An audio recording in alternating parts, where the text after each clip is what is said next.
Now, players in the insurance industry are projecting an upturn in 2017 following a dip in fortunes in 2016 on the back of huge claims that beat chunks of their profits and a lackluster growth in premiums.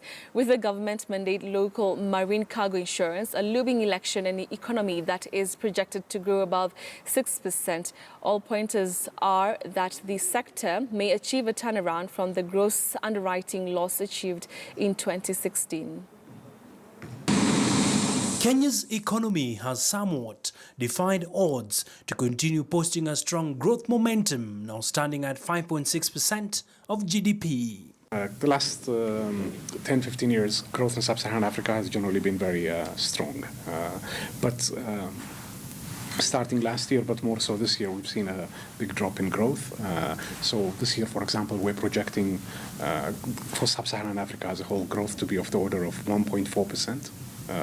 This is by far the lowest for some 20 years. Although the country still faces a huge budget deficit, key sectors that outperformed market expectations include ICT, real estate, energy and infrastructure, with investments beginning to pay off. There were some underperformance too, such as the financial services sector, agriculture, as well as health. Kenya's debt level still remain sustainable.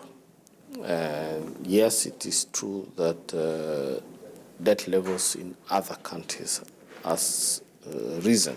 Quite striking, however, for 2016 was the poor performance of the insurance sector. The industry reported a gross underwriting loss of 570 million shillings, dimming the hopes of many multinationals and other players who had bet big on the sector. It's a growing sector, but it's not growing profitably. So there are many challenges. What are we doing about it? You have a situation whereby, as an industry, we are looking for more technology in terms of identification, mitigating identification fraud. So you have things like the biometric identification. Another thing the industry is working on, specifically ourselves, is an electronic claims platform. Part of the poor performance has been attributed to an inefficient industry combined with massive fraud via suspect claims made by customers. When you look at the health insurance industry, this is an industry that in 2006 was worth 3 billion. Today it's worth about 34 billion. So on a positive perspective, this is an industry that grows by an average of 28% every year. With less than 3% insurance penetration in the country, pundits hold the view that the insurance sector has enormous potential to be upskilled at a micro level.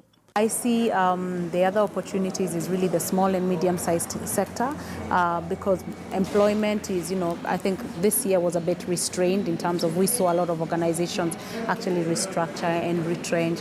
So there's going to be a lot of mushrooming businesses. There's going to be a lot of innovation in terms of people to just have their own businesses. And those are also opportunities where we can grow. The retail sector is also another sector. Sector players moving into 2017 will be looking to cash in, being an election year. Another low-hanging fruit will be marine insurance.